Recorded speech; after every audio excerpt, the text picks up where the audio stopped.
冰凉清气海水，民众拢真爱来遮畅水味。真侪民众为着这美丽海景，拢会来别流旅游。所有台湾人去海关欺负。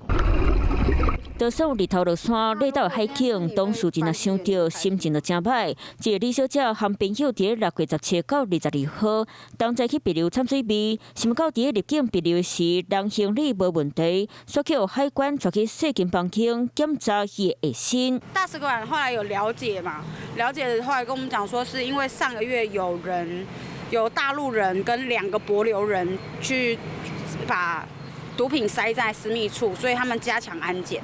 我们邦交，然后也没有台湾人在那边贩毒，那为什么要对台湾人加强检测这件事情？那入海关时，从硬币检查，就含旅行到上尾一天要离开别流时，李小姐嘛是到上尾一个才摕到机票，甚至叫别流当地人看无。我们说朋友，我们还说这是你注记，我说我不知道。我们上去的时候就遇到一群帛琉人，很不友善，他们就看到我就在那边笑，然后后来他就说：“哎，你好吗？”